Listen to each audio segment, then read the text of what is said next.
Dios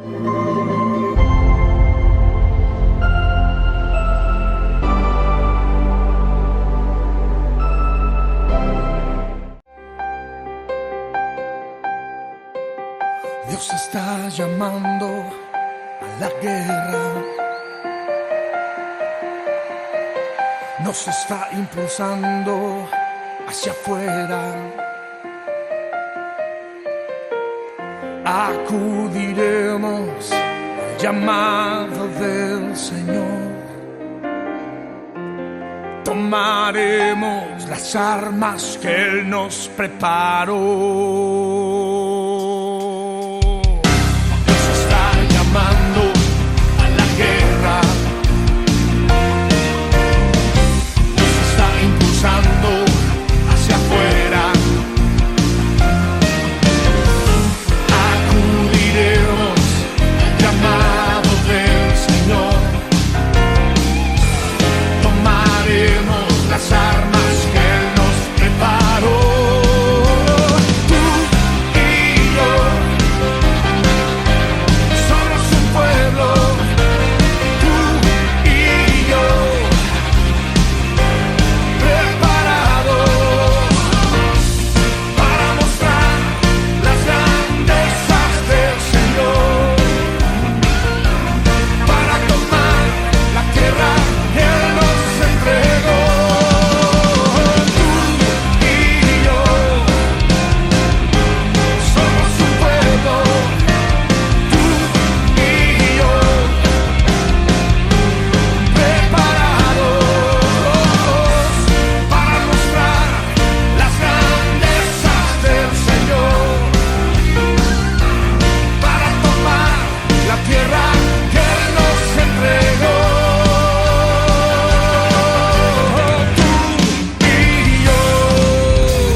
Hola, ¿cómo están?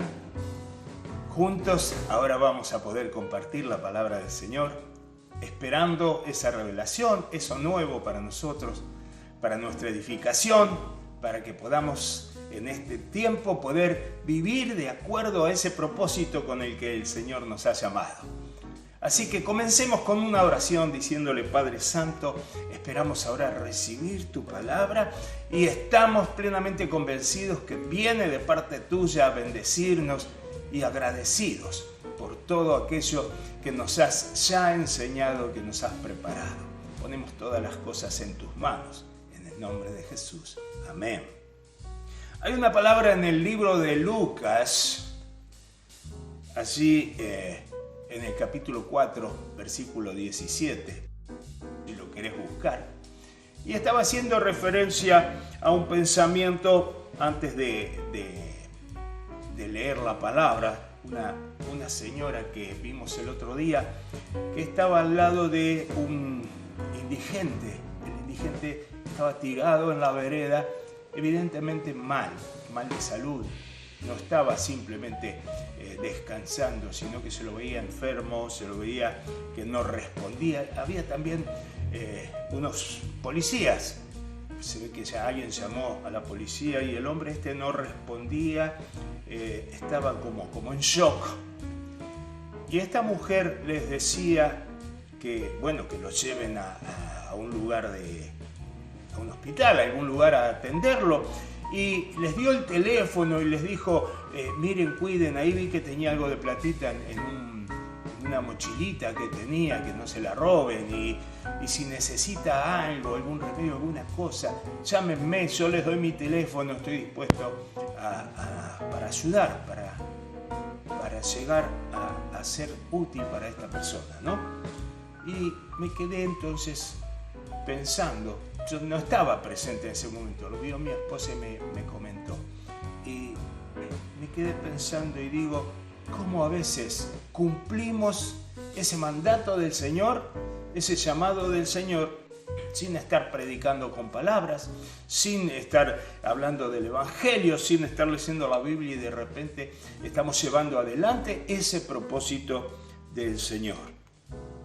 ¿Cómo entonces podemos ser un cristiano sin la estructura? Sería esta señora, esta mujer, sería una cristiana, sería una evangélica, sería una católica, a lo mejor una musulmana, a lo mejor una testigo de Jehová o mormón.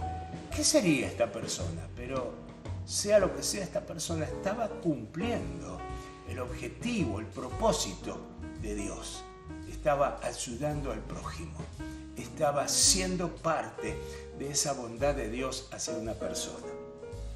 En este libro de Lucas entonces dice: y se le dio el libro del profeta Isaías, y habiendo abierto el libro, halló un lugar donde estaba escrito: el Espíritu del Señor está sobre mí, por cuanto me ha ungido para dar buenas nuevas a los pobres. Me ha enviado a sanar a los quebrantados de corazón, a pregonar libertad a los cautivos, a visitar y vista a los ciegos, a poner en libertad a los oprimidos, a predicar el año agradable del Señor.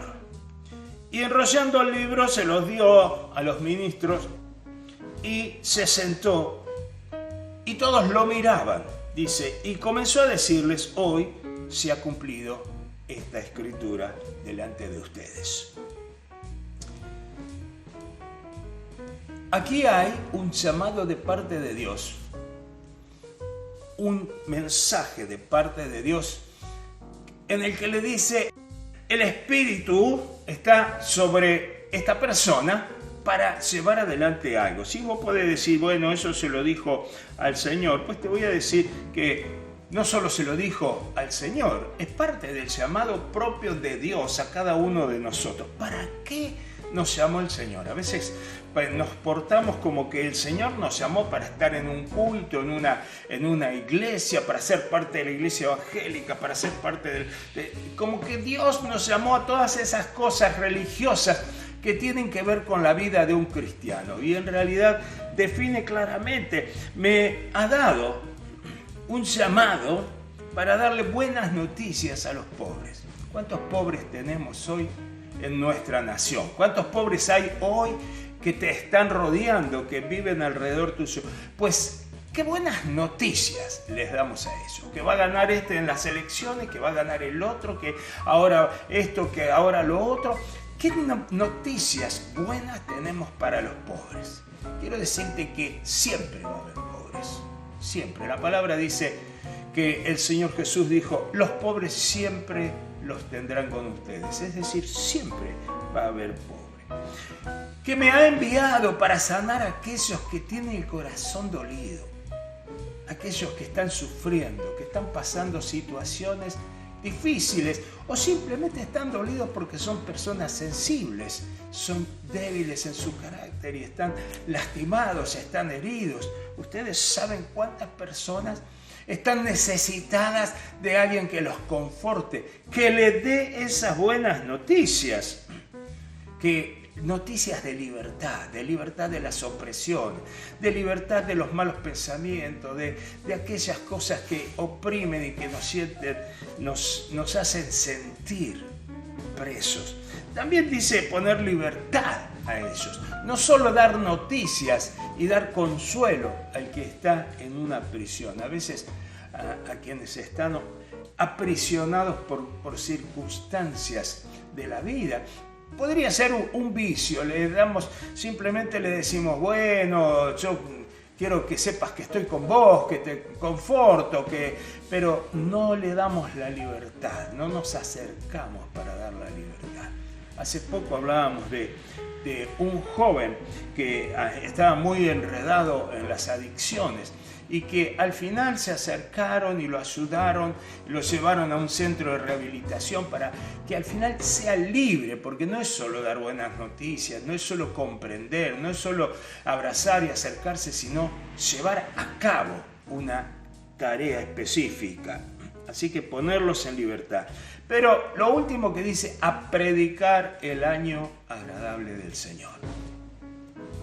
A predicar, entonces, dar buenas noticias. Viste que la palabra de estos días decía buenas noticias, dar buenas noticias.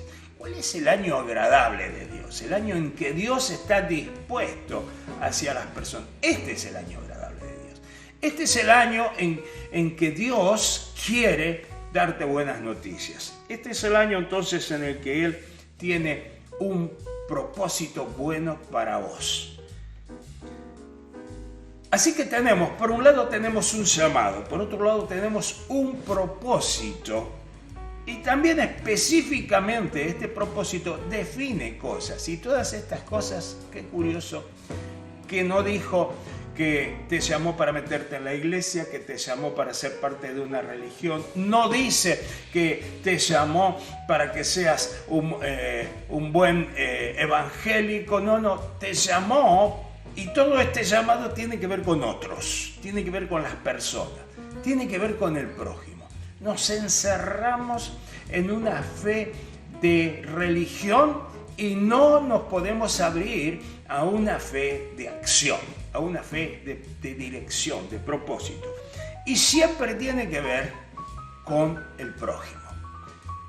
Hace un tiempo que pasó esto de la pandemia y nos encontramos sin culto. ¿Y sabes qué pasa?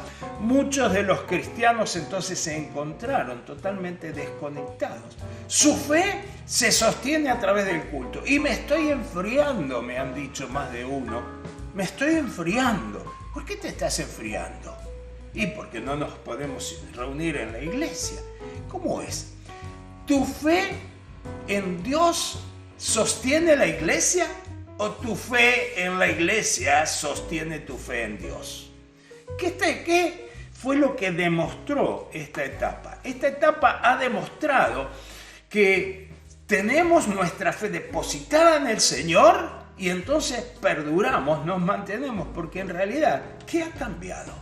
Nos podemos reunir por las redes, nos podemos reunir en este momento todos juntos escuchando esta palabra, nos podemos reunir con un llamado tan fácil en el teléfono, ¿no es cierto? Nos encontramos con uno, con otro. Hoy tenemos videollamada, hasta podemos vernos la cara.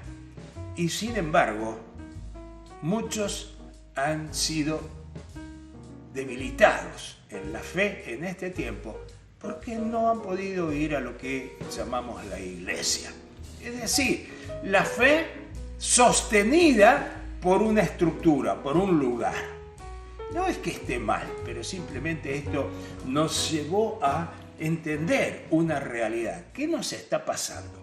En cambio, aquellos que hemos depositado nuestra fe en el Señor, esto simplemente es un cambio, no es más que un cambio. Es como si en vez de reunirnos un miércoles, nos reuniéramos un jueves o nos reuniéramos un martes. Es un cambio.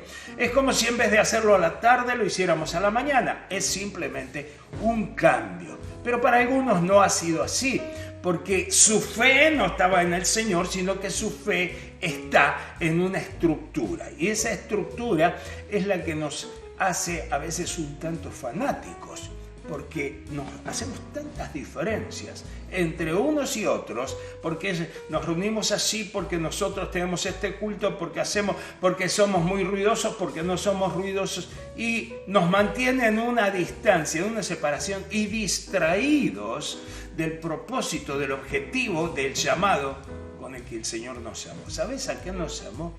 A que seamos felices ayudando a otros, a que seamos felices transportando este precioso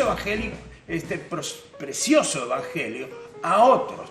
El compartir el evangelio del Señor no es simplemente una religión, es una vida en la que te transformas de alguien que vive exclusivamente para sí mismo en alguien que vive hacia los demás. Y mirá qué curioso, para desestructurarnos un poquito. En Juan capítulo 2, en el versículo 11, justamente vamos a leer cuál es el primero de los milagros, de las señales que hace el Señor Jesús. Porque allí, en este pasaje, habla de cómo convirtió el Señor el agua en vino, en las bodas de Canaán. Resulta que fue invitado él y sus discípulos a un casamiento. Y en este casamiento, curiosidad religiosa, tomaban vino, mira vos, para algunos que somos tan cerrados y que, no se puede tomar. Bueno, mira qué curiosidad, tomaban vino. Y no me digan que era jugo de uva, era vino, dice vino la palabra, ¿no es cierto? Y se encuentran que, como en toda fiesta, se toma mucho. Y ahí también se tomó mucho, porque se acabó el vino. Se acabó el vino. Y uno diría, yo soy parte de eso, perdón, ¿no? De poner límite, no, tome pero con límite, ¿no es cierto? Yo soy parte de eso. Recuerdo en alguna fiesta que se dio en las mesas una botella de vino, y bueno, sí, una botella para la mesa, y creo que había 2 para la mesa, eran 8 personas o algo así, y cuando se acabó no hay más. Y algunos se quejaron y yo dije, bueno, está bien, dimos y no, más no. Pero no porque no había, sino porque habían puesto la medida para dar. Y a veces ¿no? Tenemos una estructura en la que nosotros mismos decimos ¿hasta dónde? En donde nosotros ponemos una marca en la fe y decimos, bueno, así, claro, yo como pastor tengo la responsabilidad de que no haya desórdenes, de que no pasen cosas feas, entonces preferí hacerlo así.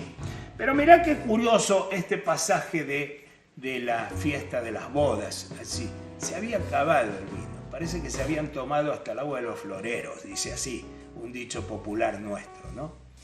Y vino la mamá del Señor, María, y se acercó y le dijo, se les acabó el vino, ¿qué podés hacer? Y el Señor justamente transformó, ¿se acuerdan?, el agua en vino, en buen vino. Así que en la fiesta siguieron tomando. Algo que está totalmente fuera de nuestro pensamiento religioso, totalmente fuera de nuestra estructura. Y dice en el versículo 11, dice, estas primeras señales las hizo Jesús en Caná de Galilea, así reveló su gloria y sus discípulos creyeron en él. Mirá, la primera señal que hizo el Señor fue justamente transformar el agua en vino. Y reveló su gloria en esto. Nosotros estructurados, a veces tan cerrados en la estructura religiosa, no podemos hacer la tarea a la que nos trajo el Señor. Si el Señor nos trajo a hacer feliz a los demás, a los que están sufriendo. Lo primero entonces que decía era, me ha enviado a dar buenas nuevas a los pobres, a poner en felicidad, a transformar la amargura, la tristeza en alegría, en felicidad, a dar buenas noticias. El Evangelio son buenas noticias. El Evangelio no es una estructura, no es un lugar. Aunque lo aprovechamos para disfrutar de estar juntos y poder adorar al Señor en ese lugar, el Evangelio no es el lugar, sino que es esta transformación en nuestra vida para poder brindarnos hacia los demás. Estamos para terminar con las malas noticias y transportar esas buenas noticias que el Señor viene a dar. ¿Cuáles son las buenas noticias? Este es el tiempo agradable del Señor. Este es el tiempo en el que el Señor está dispuesto a acercarse a las personas. Nosotros hemos tenido un llamado a los cristianos y este llamado es para que seamos capaces de transportar estas buenas noticias, de dar las señales. ¿Cuáles serán las primeras señales que daremos nosotros? ¿Cuál será la primera imagen? ¿Armar un templo, hacer una iglesia? ¿O podría ser brindarnos hacia los demás? Ir a contar a cada uno de los que están cerca. ¿Por qué no probás? ¿Por qué no probás en este momento de buscar a aquellos que están cerca? Siempre hay una oportunidad, no hay que ser un desubicado. Siempre hay una oportunidad. Siempre vas a tener una pobre vecina, un pobre vecino que va a estar, a lo mejor no en pobreza, pero sí en una situación incómoda, de tristeza, de dolor, con alguien enfermo. Y te va a comentar y te va a decir, sí, mi hijo está con este problema. O te dirá mi papá o mis hermanos, amigos, alguien que está cerca y algo te va a comentar y va a ser el lugar justo para que vos lleves buenas noticias. Mirá, Dios no te quiere hacer rico. O tal vez quiera, no lo sé. Pero no es, eso es una falacia, eso es una mentira. Porque el Evangelio nunca puede proponer que ames al dinero. Si te quiere conquistar por el amor al dinero, no proviene de parte de Dios. Porque Dios dice que principio de todos los males es el amor al dinero. Así que Dios no te va a seducir con dinero, pero Dios te va a seducir con buenas noticias, porque esas sí son verdaderas. Dios te va a decir, va a cambiar tu vida, va a cambiar tu sentimiento, tu corazón, tu entorno. Esas son buenas noticias que vos le podés dar a cualquiera que esté cercano. Le podés decir, mira, Dios va a cambiar tu realidad. Y si tenés un familiar enfermo, vino a sanar a los enfermos. Acá dice, dar vista a los ciegos. Vino a sanar a los enfermos, aquellos que están doliendo. Así que, ¿por qué no una palabra de fe? En el nombre del Señor Jesús, porque Él vino para esto. Vamos a declarar sanidad sobre esta situación. Porque para esto es el llamado. Para que demos buenas noticias. ¡Qué buenas noticias! ¿No te parece? A todos los que son parte de la iglesia. Y cuando digo la iglesia, digo la iglesia. Y no me estoy encerrando en un lugar. Para todos aquellos que han recibido al Señor, que son parte de la iglesia, fuimos llamados para buenas noticias. Demos entonces ahora esas buenas noticias, compartámoslas. Y el Señor va a entender que estamos cumpliendo su llamado. Así que, para todos ustedes, que el Señor les bendiga y que les dé la fuerza y la alegría para compartir esta palabra. Que el Señor los bendiga.